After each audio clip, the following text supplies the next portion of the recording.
Hello and welcome to the Myschool channel. My name is Angela, and in this video we're going to be reviewing the English language JAMB past question for the year 2005. Please don't go anywhere, we'll be right back.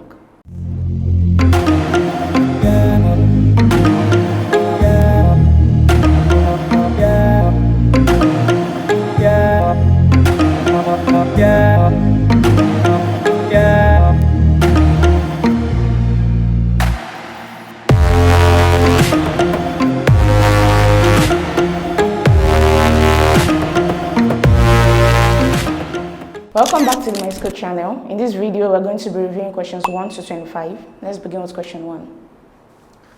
Select the option that best explains the information conveyed in the sentence. If the rain hadn't fallen, we wouldn't have missed the match. A. The rain is falling, so we will miss the match. B. The rain fell, so we didn't watch the match. C. The rain didn't fall, so we didn't watch the match. The rain didn't fall, so we didn't miss the match. First of all, this statement is a conditional statement. It's expressing something that would have happened if things went along in a particular direction. While it's a conditional statement, it is also expressing something that has already happened, in the sense that they said if the rain hadn't fallen, that means the rain did fall, right? But if the rain hadn't fallen, we would not have missed the match. So we're looking for a statement that means exactly that. The fact that the rain fell, and the fact that assuming the rain did not fall, we would have missed the match. So let's go through the options. Option A says the rain is falling, we will miss the match. That can be the answer because they say the rain is falling. We're looking for something that says the rain had fallen, but if it hadn't fallen, we would have missed the match. So let's look at option B. It says the rain fell, so that could be our answer. It also says so we didn't watch the match. That means they missed the match. So that could be our answer. Then option C. The rain didn't fall, so we didn't watch the match. The rain didn't fall. That is not what is expressed in the statements. Also, option D is wrong because it also says the rain didn't fall. So our answer to this question is B. The rain fell, so we didn't watch the match. Question 2. Select the option that best explains the information conveyed in the sentence. The class was tired of the new boy drawing away all the time. A. It beat up people's jaws. B. It was always throwing in the class. C. It was always making trouble for the class. And D. It talked continuously in the class. Right. The phrase drawing away means to talk continuously or to ramble on about something that nobody cares about and in a way that inconveniences those around you. So the expression that best explains this sentence, the class was tired of the new boy drawing away all the time, is option D. It talked continuously in the class. It means that it just kept on talking in a way that made the entire class tired. So the answer to this question is option D. Question 3. Select the option that best explains the information conveyed in the sentence. The new headmaster hoped that his men would pull together. A. He expected that the men would cooperate with him. B. He thought that the men would compose themselves at work. C. He was certain that they would resign en masse. And D. He was certain that their condition would improve under him. So the answer to this question is option A. He expected that the men would cooperate with him. The phrase pull together means to work together, to cooperate, especially under a leader. In this case, the leader is the new headmaster, and he was expecting those men under him to cooperate, to work together under him. So the answer to this question is option A. Question 4. If the trader paid in full, his order was not thrown down. A. The trader who made full payment did not have his order reduced. B. The trader who made some payments did not have his order delayed. C. Unless the trader paid in full, his order will be rejected. And D. As the trader did not increase his order, he did not need to pay in full. So for this particular expression, the phrase thrown down actually means to reduce something in size or quantity. So in this case, this is a conditional expression. It says that if the trader paid in full, his order will not be reduced in size or quantity. So the best answer to this question is option A. The trader who made full payment did not have his order reduced. So it did not mean that his order was delayed, rejected, or the fact that the trader did not increase his order on it to pay in full. Our answer to this question is option A. Question 5. The men were not pawns in someone else's political game. A. The action they executed was their idea. B. The men used someone else's plan. C. They were used by someone's political game. And D. They loved playing political games. So the answer to this question is A. The action they executed was the idea. And we can see that because the word pawns actually means those pieces in a chess game that are expendable, that you can do away with. And they are used to ensure that those important pieces get to their final position. So one way to illustrate this is to think of touts. Usually in a political system, sometimes touts are used to ensure that some big political players win an election. And these touts are usually expendable. They are the pawns in a larger political game. But in this case, the men that they are referring to in this sentence are not the touts, they are not the pawns in the political game, but rather the ones who initiate the idea, who employ these expendable touts to help them to get to the final position. So in this case, the answer to this question is A. The action executed was the idea. Question 6. The crisis ended as suddenly as it began. So again, we have to look for the information that is best conveyed in the sentence. We have option A, the crisis had suddenly begun. B, the crisis will not end suddenly. C, the crisis stopped almost immediately. And D, the crisis stopped immediately. So the answer to this question is option C. The crisis stopped almost immediately. And we can see that in the expression, the crisis started suddenly, right? It began suddenly, but it ended as suddenly as it began. The crisis happened for a brief period of time and then it ended, right? It ended almost immediately after it started. Option D might seem like the answer to this question because it says the crisis stopped immediately. But you have to note that if the crisis stopped immediately, that means there was no crisis to begin with. There was no period of time in between the starting and the stopping where the crisis happened. So the best answer to this question is that it ended almost immediately after it started, right? It happened for a short period of time before it ended. So the answer to this question is option C. Question 7. Again, we are to look for the option that best explains the information conveyed in the sentence. One thing I will not be complaining about in my new job is a lack of excitement. So we have the options. Option A, the job is bad. B, the job is exciting. C, the job is not so exciting. And D, the job has been previously done. So the answer to this question is option B, the job is exciting. The person says that he will not be complaining about the lack of excitement. So this already expresses the fact that there is excitement in his job, and so he cannot complain about the lack of excitement, right? So our answer to this question is option B, the job is exciting. Question 8. The governor parried all the questions put to him by the journalist. Again, we're looking for the option that best conveys the meaning of the expression. We have option A, the governor answered all the questions brilliantly. B, the governor evaded all the questions. C, the governor failed all the questions. And D, the governor mastered all the questions. So the word parried actually means to dodge or to avoid something in a way that seems suspicious, right? So the answer to this question is option B, because the governor evaded all the questions. To evade something means to dodge or to escape something. So the answer to this question is option B. Question 9. Again, we have to select the option that best conveys the meaning of this expression. If I visited England, I might go to Manchester City. Option A, when I go to England, I could go to Manchester City. B, whenever I visit England, I must go to Manchester City. C, I did not go to England and could not go to Manchester. And D, I could not visit Manchester City because I did not want to go to England. So this particular expression is a conditional statement.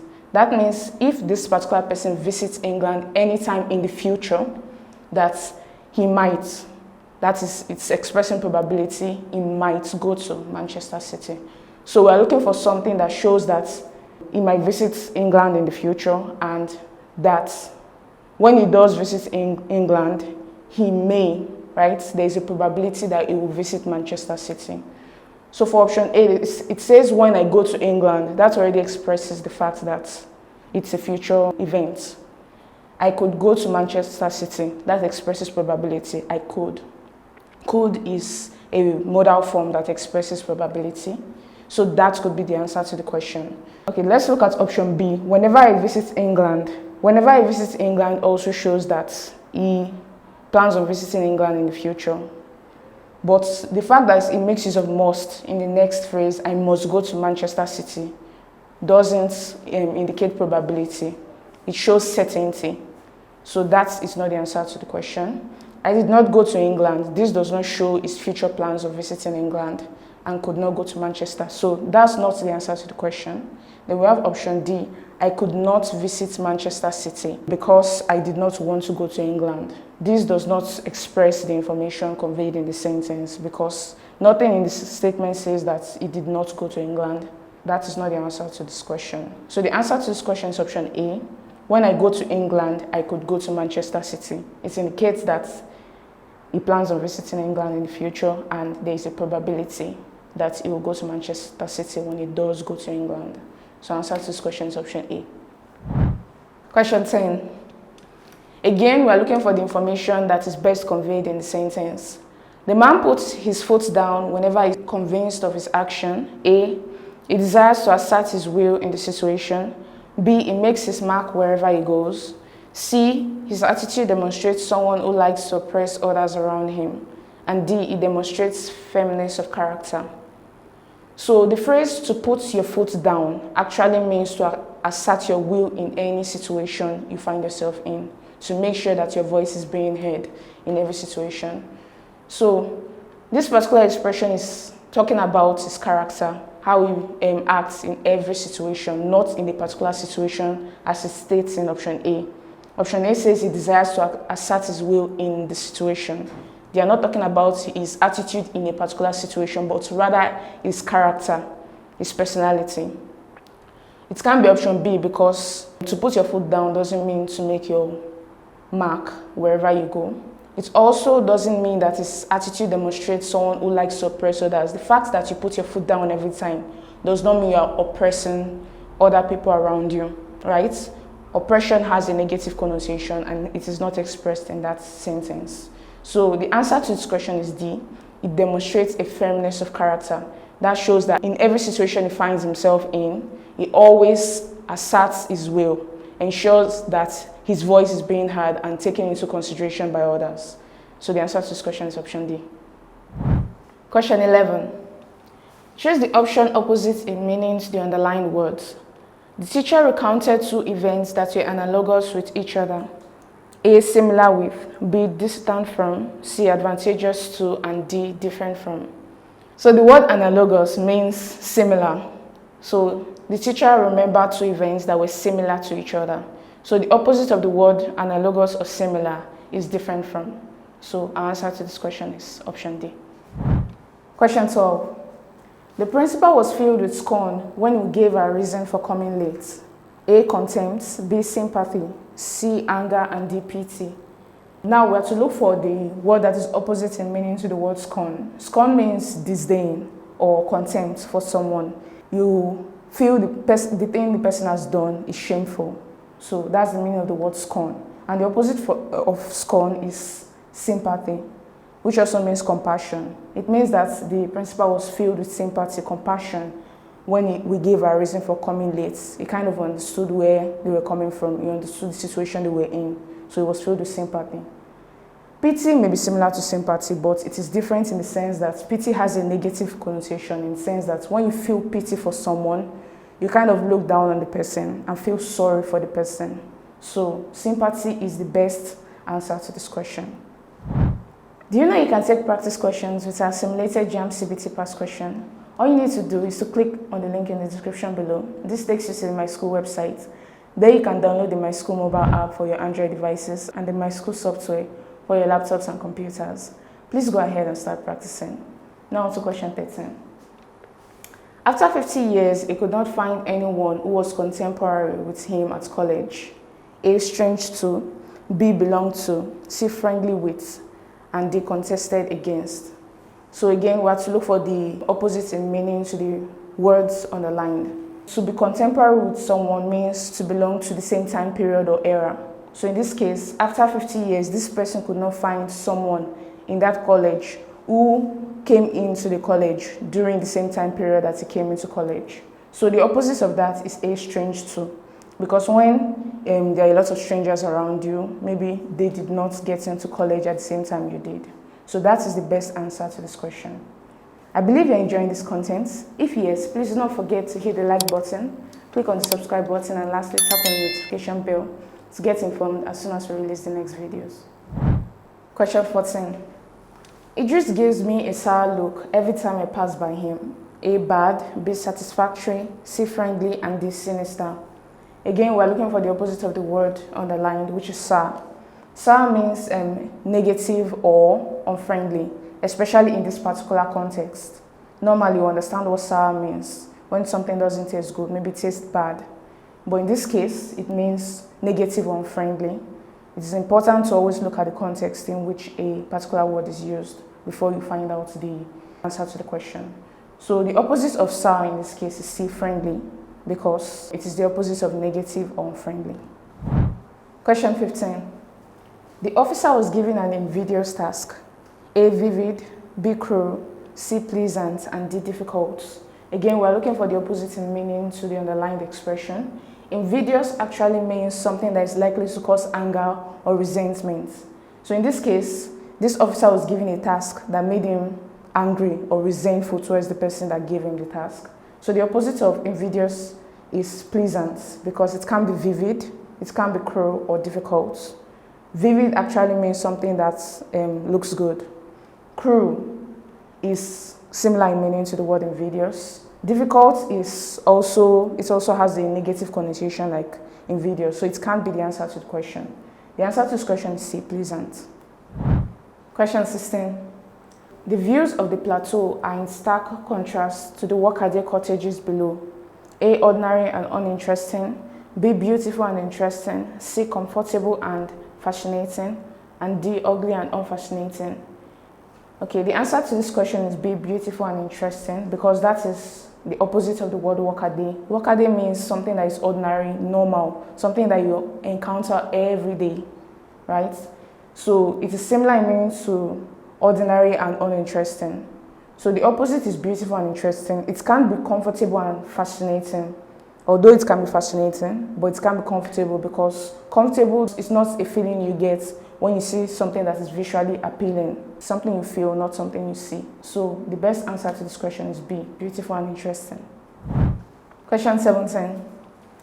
The president can afford to dispense with some of his henchmen. A, detractors, B, bodyguards, C, sycophants, and D, advisors. So again, we're looking for a word that is opposite in meaning to the underlined word henchmen. Henchmen means loyal and trusted followers of a particular leader, in this case, the president. So we're looking for something that is opposite to that. The word detractors means someone who belittles the worth of someone else, usually to criticize the person. So that could be the answer to the question, because this particular person is not a loyal and trusted follower, but rather someone who criticizes the president. Then we have bodyguards, men who try to physically secure or protect a particular important figure. Then we have sycophants, people who use flattery to get whatever they want from a particular important figure. They use flattery to make him feel more important than he actually is. Then we have advisors, people who give advice to an important figure or a leader. So the answer to this question is A, detractors, because it is the opposite of the word henchmen. Question 18. The judge did not grant the request that the witness should appear by proxy. A, be present in person, B, be represented by a counsel, C, not appear at all, and D, answer questions by phone. Again, we're looking for a word or phrase that is opposite in meaning to the phrase appear by proxy. So appear by proxy is a legal terminology that means to have someone represent you in the court rather than appearing by yourself. So it could be a lawyer, a legal representative, or anybody else representing you in the court. So the answer to this question is be present in person, because that means you are actually there present and you don't have someone who's representing you instead. Our answer to this question is A. Question 19. It will be difficult to defeat such a highly motivated team. A, highly deluded, B, completely disillusioned, C, very demoralized, D, very immature. Again, we are looking for a word or phrase that is opposite in meaning to highly motivated. Highly motivated means to be driven, to be determined to win. It also means to have a high morale. And the opposite in meaning to that is very demoralized. A very demoralized team is a team that has little morale and is not very determined or driven to win. So our answer to this question is C, very demoralized. Question 20. Asabe bought a glossy pair of shoes, A, smooth and shiny, B, rough and dull, C, smooth and shining, and D, rough and gummy. So we're looking for the opposite of the word glossy. Glossy actually means smooth and shiny. You know that feel you get when you polish your shoe. It becomes glossy, smooth and shiny. So the opposite of glossy is rough and dull because it's no longer smooth or shiny. So the answer to this question is B, rough and dull. Question 21. Manu is hard to convince because he is an opinionated person. A, an objective, B, an imperative, C, a subjective, and D, a discursive. So again, we're looking for the word that is opposite to the underlined word, which is opinionated. To be opinionated means to stubbornly stick to your opinion, even when others have something to say about the matter. So the opposite of that is objective. An objective person is someone who is impartial and who is willing to consider different viewpoints. So that person is usually open-minded as opposed to someone who is opinionated. An opinionated person is usually closed-minded. An imperative person is someone who gives a lot of commands. A subjective person is someone who has no opinion of his own and is willing to swing it with anyone's opinion. Then a discursive person is someone who likes to discuss, talk a lot to ensure that his ideas get through to the next person. So the answer to this question is A, an objective. Do you have a question? Please feel free to ask a question by clicking the link in the description below. This takes you to the Myschool website. There you can ask your question and the solution will be provided to you within a short period of time. Now on to question 22. Some people consider the leather upholstery and thick rugs a bit sumptuous. A, expensive, B, desirable, C, lavish, and D, simple. Again, we're looking for the opposite in meaning to the underlined word. The word sumptuous actually means something magnificent, luxurious, or expensive. So the opposite of that is simple. It can be expensive or lavish because they are similar in meaning to the word sumptuous. It can be desirable because it has nothing to do with how you feel about it. It's just explaining how it looks. So the answer to this question is simple because it means something that is plain. Do you have a better explanation or solution to any of these questions? If yes, please feel free to indicate by going down to the comment section below, indicating the question number and the solution you would like to share. Question 23. The dramatist provided a satisfactory denouement to the play. A, audition, B, criticism, C, introduction, and D, climax. Again, we're looking for the opposite of the underlined word, which is denouement. Denouement is the resolution or the conclusion of a play. It is where all the loose ends are tied up. And the opposite of that would be the introduction, the start of the play. So the answer to this question is C, introduction. Question 24.